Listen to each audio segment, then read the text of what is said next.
ये घटना 1 साल पहले की, जब मैं अपनी परीक्षा की तैयारी कर रहा था तो देर रात में लाइब्रेरी में रहता था। पर उस लाइब्रेरी के एक आखिरी और अंधेरे कोने में हमेशा एक लड़की बैठा करती थी। कुछ दिन तक तो मैंने उस पर कोई ध्यान नहीं दिया, पर एक दिन मैंने महसूस किया कि वो रोज मुझे अजीब सी नज़रों से घूरती है।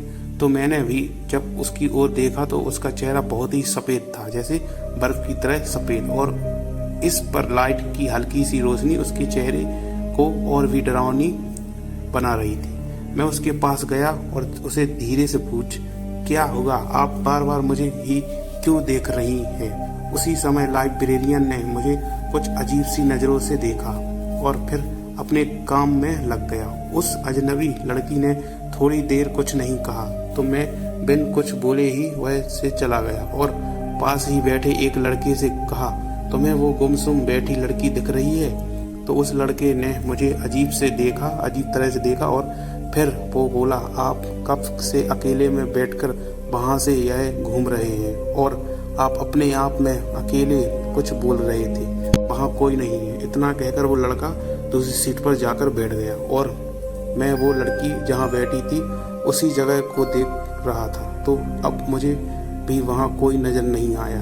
मैंने सोचा आखिर कौन थी वो। दूसरे दिन मैंने लाइब्रेरियन से पूछा तो उन्होंने बताया कि कुछ साल पहले एक बहुत ही होनहार लड़की यहाँ देर रात तक यहाँ बैठकर पढ़ाई करती थी। बस उसकी कमजोरी थी, वो थोड़ी डरपोक और बोल नहीं पाती थी। अपने पापा का सपना पूरा करने के लिए दिन रात मेहनत करती थी।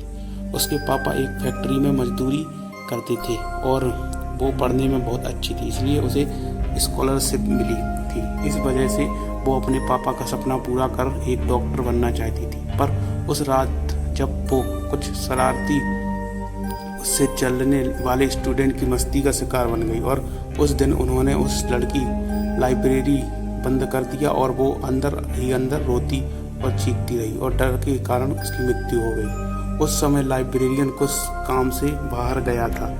उसने जब दरवाज़ा खोला तो उसने उस लड़की को ऐसा देख चौंक गया। तब से इस लाइब्रेरियन में उस लड़की की आत्मा देखे जाने का बातें होती रहती हैं। शायद आज भी अपने बदले के लिए घूम रही है और उसी दिन से वो स्टूडेंट इस लाइब्रेरी के आसपास नहीं दिखे और बड़े लोग होने के कारण सब कुछ भुला दिया गया और उसके पिता ने भी अपनी बेटी की याद में प्राण त्याग दिए। मुझे भी इस लाइब्रेरी का वो रहस्य जानकर थोड़ा अजीब लगा कि इस किताबों की दुनिया में भी कई अनकहे राज दफन हैं। उस दिन के बाद आज मुझे ये बात फिर याद आई जब मैं उस रहस्यमयी लाइब्रेरी के सामने से गुजरा।